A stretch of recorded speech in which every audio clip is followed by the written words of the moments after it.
All right, so the next thing we're going to do is rig the leg, or not rig, but we're going to put the joint chain in the leg. One thing to keep in mind is that when we are drawing our joint chains, I didn't really say this before, is that it does it based on a plane. So from the thing here, it's going to do it here. Oh, you can't see the grid because the thing's in the way. If you see, it's actually in line with the grid. See the grid there? So that's where it's drawing it on. That's why when we did it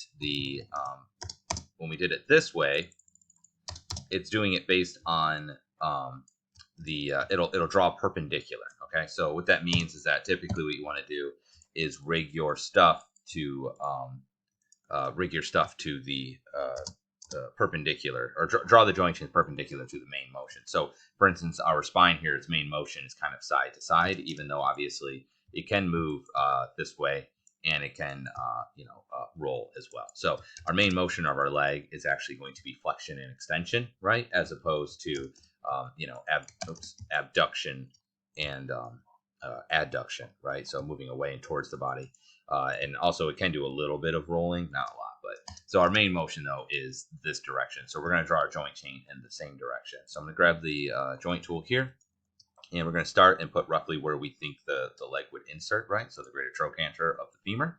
Now when we come down here, I'm actually not, we could put a single joint. And if I were to put that single joint, what I'd want to do is put it in the center of my knee, right? So right here is that center one. You can see one here, and then there's one on the other side, and then one on the other side, right? So remember, we always put at least a couple in there in order for usually 3 and then 5, depending on the mass. So I could put one right in the center. Now, I don't want to put it directly in the center, because if you look at your knee, you'll notice that it actually bends from the front of the leg, okay? Now, I don't want to go all the way to the front, because this will get really squashed when it reflects. Like if I went to here and then here, it's going to squash quite a bit, because think of all this over here getting flexed. That wouldn't be very good. However, I can't put it directly in the center, because then this isn't actually how it bends. It bends more from the front. So we're going to want to put it in more towards the front like this. Now, the other thing I'm going to take into account, if you recall, I said we take anatomy and we take the geometry into account.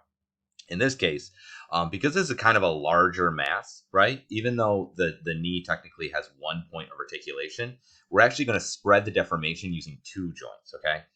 Now, if you have a thin leg, like if it's, let's say, even just 3/4 of this size, I would just do a single joint. If you have a leg that's this thickness or a little bit larger, then you're going to want to do at least 2 joints, okay? So in my case, I'm going to do 2. So I'm going to use this edge loop and this edge loop as my guide. So I'm going to put one, let's say, about here. And then we'll put one here. And then I'm going to put one where the ankle is. So we'll say roughly kind of in the center here.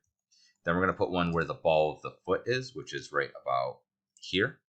Now, this is going to seem weird, because you're like, well, why am I not putting it up here? Because when we bend, right, like if this person steps and the heel comes up, okay, what you're going to notice is that it pivots from the ground. So I actually need to put this at the base, even though it is going to cause a bit of crumpling up here. If I put it in the center, what would happen is that when I would lift this up, the mass would spread and go into the ground, and it won't look very good. So we're going to put it actually at the base, so the pivot's correct, because the contact needs to be accurate. Then from here, we're just going to go kind of to the end of the foot. So I'm just going to go, let's say, to here, okay? And then we'll hit enter, and voila. Now, one thing I want to kind of explain. So besides wanting the knee to articulate more from the front, the other reason to do this is this. So I'll just go ahead and do this the same way that we did before. So let's just imagine this is my knee, okay? I'm also going to do another one of these. Really? Rigging, okay. And I'm going to do this one completely straight, okay? Now, what I'm going to show you is that when you go to do IK, it takes the current angle and uses that as a guide. So notice it bends that way, just like I would want the knee. Notice it's not bending the other way, it's bending that way, all right? So that's why we're doing it a certain way. Now, if I go ahead and try to do this one, predict which way this is going to bend. Oh, hang on a second. I did this poorly. I need to use the grid in order to make it more accurate. Let's put the grid on here. So I'm going to zoom in a little bit. Okay, so X. Hold the X. Okay.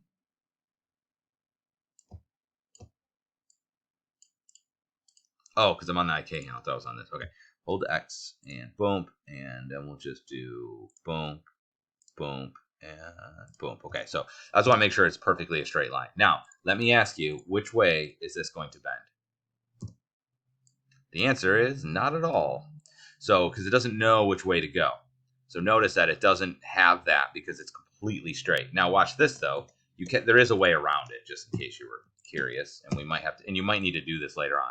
If I flex it like this, and then you would go to skeleton, and you do set preferred joint, set preferred angle, and then I would just zero this back out. Now watch when I go to do it. Hopefully this works and I don't look like an idiot. It now knows, if you can see it, it now knows to flex that direction. So there is a way around it, but there is a tangential benefit in that it will also do that. So I want to make sure I don't have anything extra. Okay. So having a slight angle is actually beneficial because it will it'll also tell the IK which direction to bend it. So that's partly it's another reason to do that as well. All right.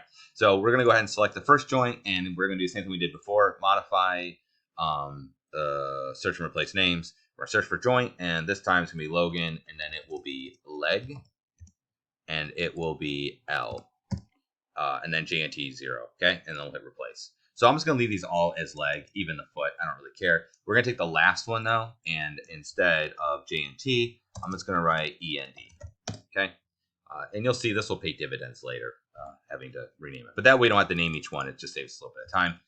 You can go through and name, like, thigh, knee 1, knee 2. You can name them individually if you want to as well. Just want to make sure that you do have indeed a naming convention of some sort. Okay, one of the things you're going to notice is it drew down the plane. So now my guy's got a third leg right down the center, right? So there's a joke there I'll avoid. So I need to make sure I move this over to the other side. So I'm just going to go ahead and put it over there. I'll just use the front view to do that. I'll hit F to frame. We'll go ahead and put X-ray joints, and I'm just going to take this and move it over. Now, you might notice that your leg's kind of bowed, or that this is slightly tilted, things like that. So if you do have that problem, what you're going to do is take the leg and then just rotate it. Now, right now I currently have it rotating on object, which means that it's going to rotate in the same angle as the joints, right? Like if I roll it, it's going to roll it from there. What I want you to do is go through, and you can just go ahead and change this to world for your tool settings. And if your leg is slightly bowed, so if you look, see how mine's slightly bowed, I'm just going to go ahead and roll it a little bit so it kind of matches it. What I don't want you to do is move these. You cannot move them this way or that way, because what you'll end up doing is you'll get this bowed leg kind of thing that when they go to rotate, it'll look weird. It's not going to be correct. It's imperative that the leg has a straight plane that runs down the center of it. So even if you have to do something where like the leg is slightly out, you would rotate it from the top like that, okay? Or if it's slightly in. But do not try to move these like so. That being said, if for some reason I'm like, oh, you know what, this is too far forward, I don't have a problem with you moving them on the plane, like this direction, okay? Because that doesn't affect, I'm not moving them across this direction. I'm only moving them on this plane. Just imagine that there is like a flat plane that runs across this way and vertically. I can move it anywhere across that. Like if I'm basically, I can move it anywhere in this direction, but I cannot move it across this way, okay? And in fact, actually, what I just did doesn't work because I got to, oh no, it's already back on object. Okay, so that does work. So I could be like, oh, you know what? It's a little bit too far forward. So I'll move it over a little bit, go back down, move that back a little bit, and call that good. I would just need to make sure that if you do move them, you will see that once again, the if I make this a get plus, you can see this is slightly off. See how it's not touching that, which means that these are not, this one's way off, right? So it's not pointing towards its child. So you just need to make sure if you do that, I'm going to hit D to turn that back off, that you make sure that you do indeed do the reorient joint. So just select the top one, just go to skeleton and just do orient joints. You don't have to do that. Is that one working? It looks kind of weird. It looks like it's slightly off. Let's try that again. Skeleton, orient joints. Okay, looks like it's fine. I think maybe it's just not working on the root one. Doesn't matter. Okay. So, good. Let's do minus minus. That's huge. So we have one leg. That's fine. Do not worry about doing the other leg.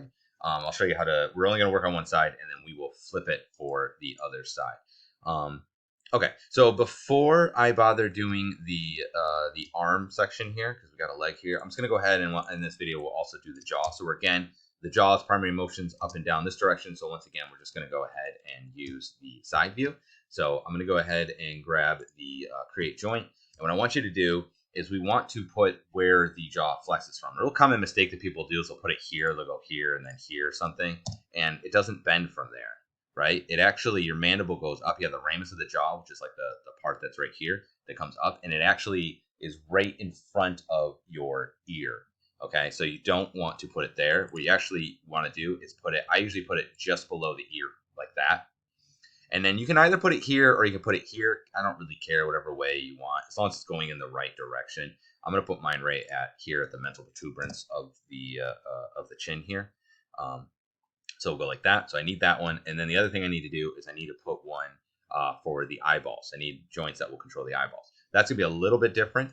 Let's go ahead and actually rename this first. So we'll just do this manually because what's this, jaw underscore, did I do underscore C underscore JNT01, and then I'm just going to copy all this, Control C, enter, down, Control V, 2, and call this one end.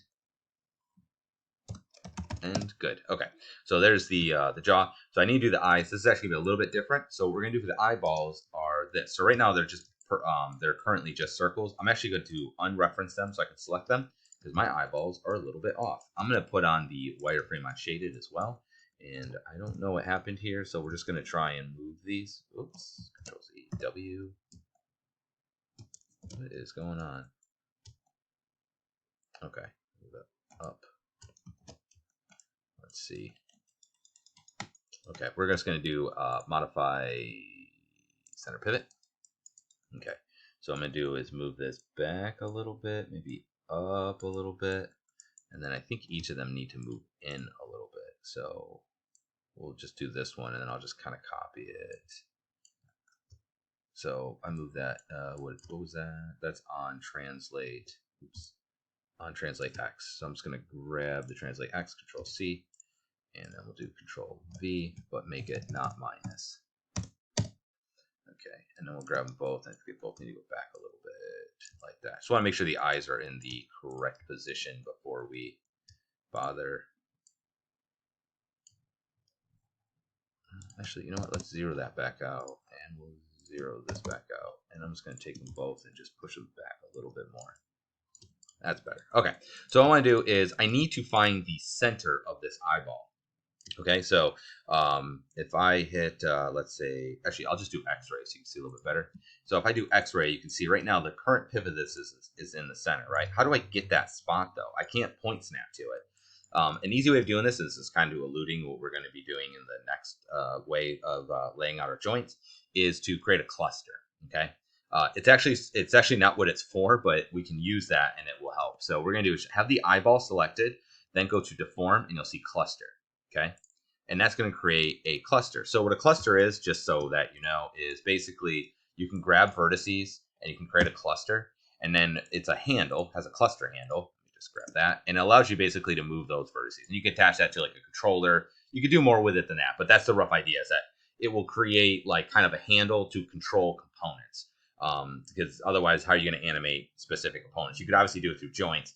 These work independently of joints, though. They're not part of that system, but that's what a cluster is for. The reason why it's useful in our case is that when it creates the cluster based on the center of your current selection. So it's going to put it right where that manipulator is. So in our case, if I grab, let's get rid of you, if I grab the eyeball as a whole and I make a cluster, it's going to put it right in the center of that, right in the center of the bounding box, which is right where I want that C to be. And now I can snap my joint to that, right? So what we're going to do is I'm going to turn X-ray back off. I'm going to turn this off. So now I just have that C there. And I'm going to go to the joint tool, and I'm just going to hold V for point snap, like venereal. There we go. Boom. And now I have that joint snap there. And we'll just call this Logan underscore I underscore L underscore JNT. Actually, we'll call it END because we're not actually going to bind the same thing. END 01. And then I'm just going to copy that. Oh, actually, I don't need to copy it because there's only one. Okay. So then I'm going to go ahead and grab the cluster. If you have a hard time selecting it, just go to like, let's see, show, viewport, and just turn off joints. Where are you, joints? Rigging goes joints. So you can just see this, and then just select it, and then delete it. And then I would just go back to show viewport and turn joints back on, because obviously we need those. Okay, I'm going to turn this back on. All right, so now I've made joints for the eyeball and the jaw, and we have ones for the spine and the leg. And the last thing to do is going to be this, this arm here. Okay, so we'll do that in the next video.